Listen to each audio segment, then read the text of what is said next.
Ito bang response ng Office of the Vice President, in-evaluate mo din? Yes, ma'am. At anong findings mo, if any? Actually po, before ko na-evaluate itong response na ito, nag-submit pa sila ng additional response sa amin. At sabay po namin in-evaluate yung kanilang vote responses.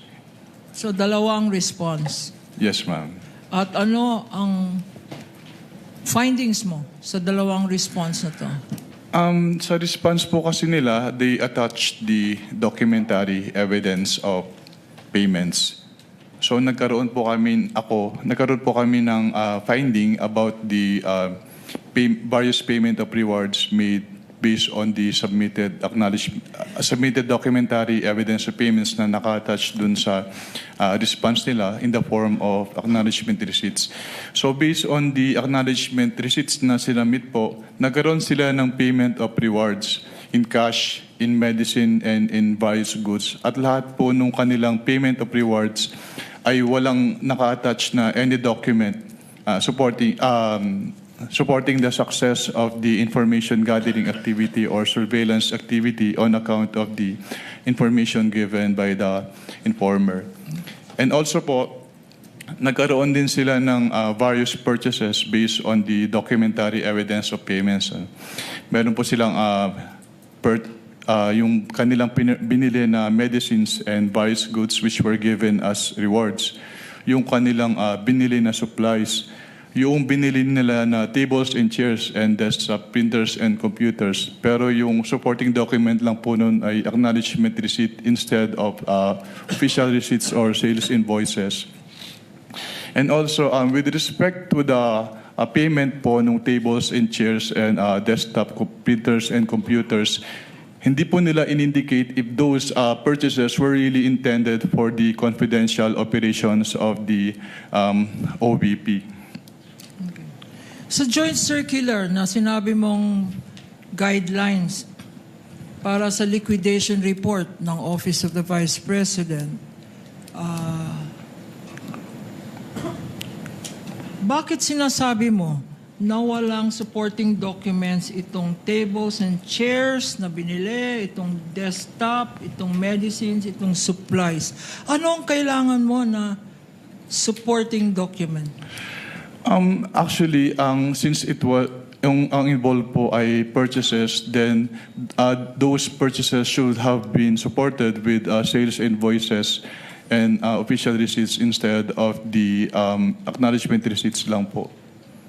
In other words, Mr. Witness, itong acknowledgement receipt, walang kasamang mga resibo.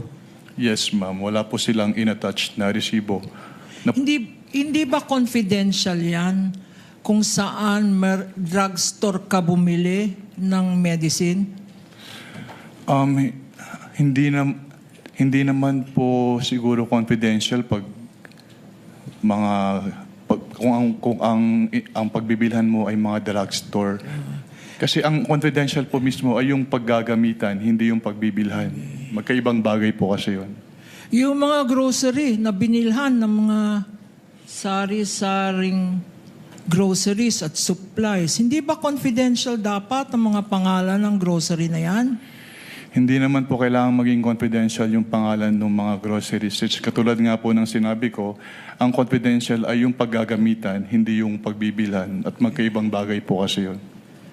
Yung hardware stores na pinagbilhan ng mga tables and chairs tsaka desktop, hindi ba confidential yung mga pangalan ng mga hardware stores na yan? Hindi rin po necessarily na confidential yung pangalan ng hardwares dahil yun nga po, hindi naman confidential yung pinagbilan kundi yung paggagamitan ng kanilang pondo. Your Honor.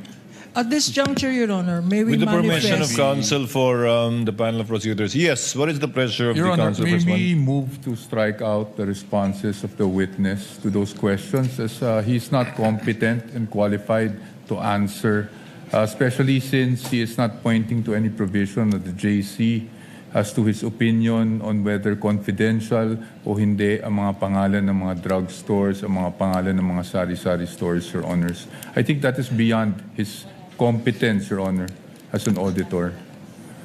If I may respond. Unless, Your Honor, he can point to a specific provision in the joint circular.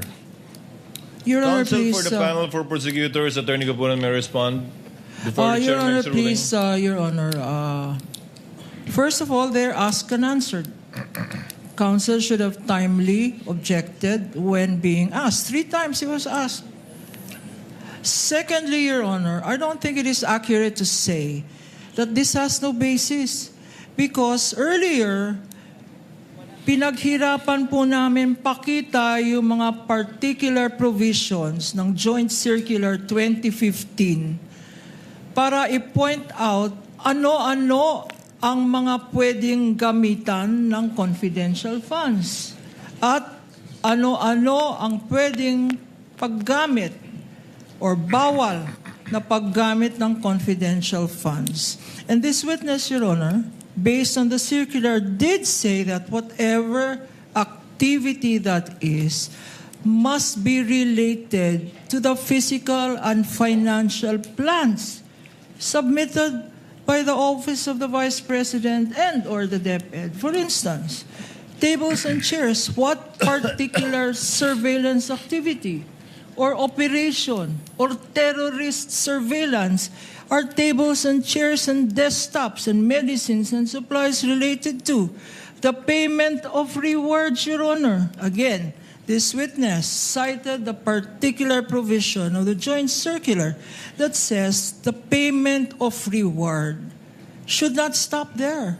It should point, Your Honor, according to the joint circular, it should point to particular documents that would show or point to that activity by which the rewards were deserved, Your Honor.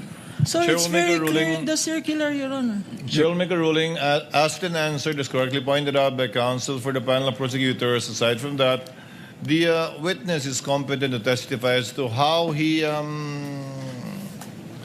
evaluated the submissions and the response letters given by the Office of the Vice President in relation to the AOMC issued that were all based on JMC number 15-01. Your Honor, yes, I will counsel not be asking for reconsideration and I will submit to the ruling of the court. I just want to make it of record that when we say asked and answered, Your Honors, I gave leeway to the opposing counsel to ask the question basically because I did not think the question was objectionable, but it is the answer that I'm asking to be stricken out based on the competence of the witness because there is no provision under the JC that says ano yung sari-sari store ay hindi confidential. But again, Your Honor, I just wanted to put that on the record, but I will abide by the ruling of the Honorable Presiding Duly Officer, noted, Your Honor. counsel for the respondent, and you may note a continuing objection should the counsel for the panel of prosecutors continue with this Thank you, line Your of Honor. questioning. Attorney Thank you, Kapunan, Your you may Honor. proceed. Thank you, Your Honor. At this juncture, Your Honor, may we manifest for the record that in accordance with our request for stipulation, we had presented for stipulation to counsel for the respondent 845 acknowledgement receipts, Your Honor, that would show recipients of the various amounts mentioned in relation to disbursement of confidential funds, their names, what they were spent for, and the dates of receipts, Your Honor. Sadly, counsel for the respondent has refused, despite this being common exhibits for the prosecution and defense, Your Honor, counsel has refused to stipulate. May I repeat that now? We are not stipulating as to the contents, which will be properly identified in part, because we will not present all 845, Your Honor, documents. But may we know from counsel if What he does will counsel for respondent say? attest to its existence